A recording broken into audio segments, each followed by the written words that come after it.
हाय, मेरा नाम आदित्य है और इस वीडियो में हम लोग देखेंगे नेटवर्क के थ्रू इंस्टॉलेशन कैसे करते हैं। नेटवर्क थ्रू इंस्टॉलेशन समझने के लिए मैं पहले कुछ कॉन्सेप्ट्स क्लियर कराता हूँ आपको। इंस्टॉलेशन का मतलब होता है किसी मशीन में ऑपरेटिंग सिस्टम इंस्टॉल करना मतलब उसमें डालना। सो इंस्टॉलेशन टाइप और इंस्टॉलेशन मेथड दो अलग चीज़ें होती हैं जो एक कंप्यूटर से बिलोंग करती हैं ड्यूरिंग इंस्टॉलेशन। पहला चीज होता है कि इंस्टॉलेशन टाइप क्लीन इंस्टॉलेशन, यानी कहने का मतलब कोई मशीन है और किसी मशीन पे फ्रेश ओएस हमने डाली, अभी कोई भी ऑपरेटिंग सिस्टम नहीं था या पहले के एग्जिस्टिंग ऑपरेटिंग सिस्टम को हटा के हमने सिर्फ एक ओएस रखा यानी सिंगल बूट, उसे क्लीन इंस्टॉलेशन करते हैं। मल्टी बूट का मतलब होता है एक मशीन के पास एक से अधिक या मल्टीपल्स ऑपरेटिंग सिस्टम हो सकते हैं, वो उस प्रकार के इंस्टॉलेशन को हम मल्टी बूट कहते हैं। और जबकि तीसरा हमारा है इंस्टॉलेशन टाइप जिसको हम अपग्रेड के नाम से जानते हैं। Upgrade in the sense consider करते हैं कि ये हमारा मशीन है, इसके पहले इस मशीन पे एक्सपी चलता था और उसको फील हुआ या रिलाइज हुआ उसको कि एक नई ऑपरेटिंग सिस्टम आई या किसी ने उसको बताया जिसका नाम विस्ता है, उसमें कई नए फीचर हैं जो एक्सपी की तुलना में बहुत अच्छे से वर्क करते हैं या बहुत ही प्यारा लुक है या फीचर है। उसको यूटिलाइज करने के लिए अब वो बंदा एक्सपी पे ही अपने विस्ता को अपग्रेड कर सकता है। उससे उसके यूजर के डेटा या एक्सपी पे जो भी एप्लीकेशन उन्होंने इंस्टॉल करके रखा था वो सभी की सभी रहेंगी, सिर्फ और सिर्फ ऑपरेटिंग सिस्टम चेंज होगा। तो ये तो हमारे इंस्टॉलेशन के टाइप्स होते हैं, जबकि इंस्टॉलेशन के मेथड मतलब इंस्टॉल करने का तरीका क्या क्या होता है। इंस्टॉलेशन करते समय आप अटेंड इंस्टॉलेशन कर सकते हो जिसमें यूज़र आपके कंप्यूटर के सामने होता है और जो भी हमारा कंप्यूटर इंस्ट्रक्शन के अकॉर्डिंग जो भी जैसे user name, password, hard drive partition, product की वगैरह वगैरह चीज़ों की नीड करता है उसको यूज़र फुलफिल करता है और ड्यूरिंग इंस्टॉलेशन उसके फ्रंट ऑफ मशीन होता है। जबकि दूसरा होता है अनअटेंड इंस्टॉलेशन जिससे आप आंसर फाइल्स यूज करके ढेरों कंप्यूटर्स में यानी आंसर फाइल्स को यूज करते हुए आप इंस्टॉलेशन कर सकते हो, ये हमारा टाइम कंज्यूमिंग बचाता है। और तीसरा जो हमारा नेटवर्क के थ्रू होता है, तो पिछले कई लेक्चर में हम बाकी चीज़ों के बारे में जाना।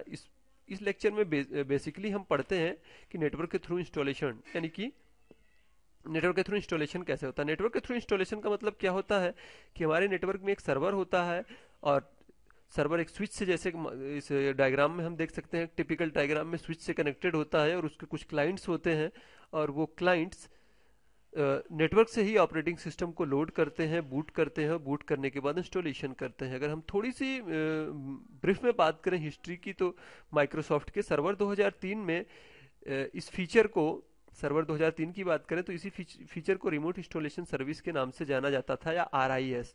उसको अपग्रेड करके सर्वर 2008 में इसको डब्ल्यूडीएस का नाम दिया गया।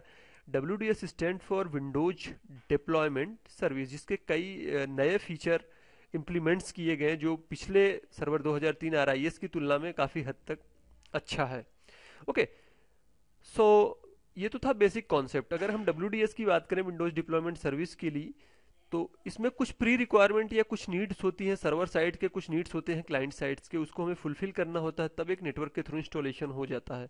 नेटवर्क थ्रू इंस्टॉलेशन से क्या होगा कि एक सेंट्रलाइज मैनेजमेंट होगी, यानी कि एक सर्वर के पास ऑपरेटिंग सिस्टम्स के इमेजेस पड़े होंगे, इमेजेस इन द सेंस कि जो भी ऑपरेटिंग सिस्टम है यहाँ पे पड़ी होंगी और सभी मशीन्स पे वो डिप्लॉय की जा सकती है या इंस्टॉल किया जा सकता है। एक तो सेंट्रलाइज मैनेजमेंट होता है, दूसरा सिक्योरिटी हो सकता है कि हमारे ऑर्गेनाइजेशन में सबके सब operating system genuine operating system, original operating system use किए जा रहे हैं।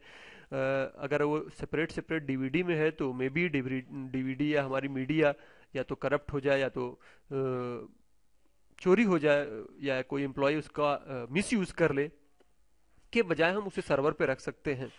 सो सर्वर के थ्रू इंस्टॉलेशन करने के लिए आपके पास कई मेथड होते हैं। बेसिकली मैं यहाँ पर डब्ल्यूडीएस के लिए बात करता हूँ, वैसे तो आपका विंडोज डिप्लॉयमेंट टूल किट भी होता है और माइक्रोसॉफ्ट सिस्टम इमेज मैनेजर या समथिंग कुछ ऐसा भी होता है, और भी चीज़ें होती हैं। फिलहाल यहाँ पे हम डब्ल्यूडीएस के बारे में बात कर रहे हैं। एक डब्ल्यूडीएस सर्वर के लिए हमें कुछ चीज़ों की प्री रिक्वायरमेंट होती है, वो होता है active directory domain services, ADDS, जिसे एक्टिव डायरेक्टरी के नाम से कहते हैं। डीएनएस नेम रिजोल्यूशन का काम करने के लिए, DHCP dynamic host configuration protocols के लिए, और जिसमें आप ऑपरेटिंग सिस्टम्स के डेटा रखोगे, यानी कि जो भी बूट के लिए फाइल्स या इंस्टॉल के लिए फाइल रखोगे वो फाइल सिस्टम मस्ट भी एनटीएफएस फॉर्मेटेड होना चाहिए। एक दूसरी अच्छी बात मैं और बता दूं कि ये वायरलेस डब्ल्यूडीएस इंस्टॉलेशन या डब्ल्यूडीएस नहीं होता, जब भी होगा हम हमारी डब्ल्यूडीएस की प्रैक्टिकल्स या डब्ल्यूडीएस वो थ्रू वायर्ड होगा। वायर्ड की बात कही जाए तो यानी कि हमारे स्विच के थ्रू कनेक्टेड होने चाहिए, वायरलेस में ऐसा नहीं है। अगर हम क्लाइंट की इनकी बात की जाए तो क्लाइंट इसमें कुछ ज़्यादा स्पेशल नहीं है। आपके नेटवर्क इंटरफेस कार्ड या एनआईसी आपके पिक्सी होने चाहिए या पीएक्सी, मींस प्रीव्यूड एग्जीक्यूशन इन्वायरमेंट, यानी बूट होने के पहले प्रोग्राम को एग्जीक्यूट करते हैं जो हमारे एनआईसी के रोम में रखी होती है। अगर पीएक्सी की बात करते हैं तो ये इंटेल से हमारा अराइज होता है। इंटेल ने अपने एनआईसी को कुछ ऐसा बनाया कि वहाँ पे एक रोम में एक स्पेशल प्रोग्राम रखा जो कंप्यूटर ऑन होने से पहले वो प्रोग्राम एग्जीक्यूट करता है। वो प्रोग्राम क्या होता है, थोड़ा सा मैं ब्रीफ में यहाँ पे बताना चाहूँगा। ये जब भी कंप्यूटर ऑन होगा और फर्स्ट बूट डिवाइस आपने अपने एनआईसी को प्रेफर करके रखा है कि हमारा नेटवर्क से ही बूट किया जाए, तो वो स्पेशल रोम जो एनआईसी में होती है वो एक स्पेशल प्रोग्राम को एग्जीक्यूट करता है और सीक करता है, फाइंड करता है क्या नेटवर्क में कोई सर्वर है जो उसे बूट करने में हेल्प करेगा, बूटिंग फाइल्स वगैरह देगा। वो होती है हमारी एक स्पेशल एनआईसी जिसे हम पिक्सी कहते हैं। सो ये एक ड्रॉबैक कह सकते हो या इस चीज की स्पेशल रिक्वायरमेंट होती है क्लाइंट सीट्स पे, पिक्सी एनआईसी या पीएक्सई। ठीक।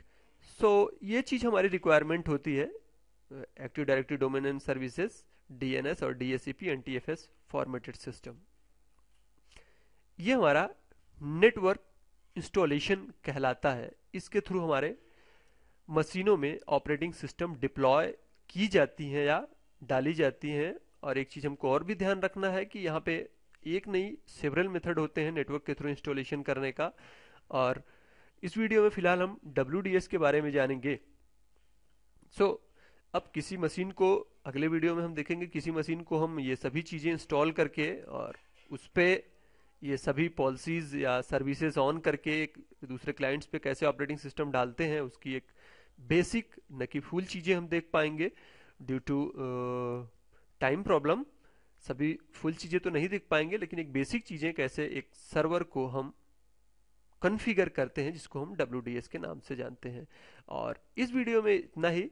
Thanks for watching. और एक आपके लिए मैसेज है कि अगर आप और वीडियो मेरे देखना चाहते हो तो आप YouTube पे भी जा सकते हो।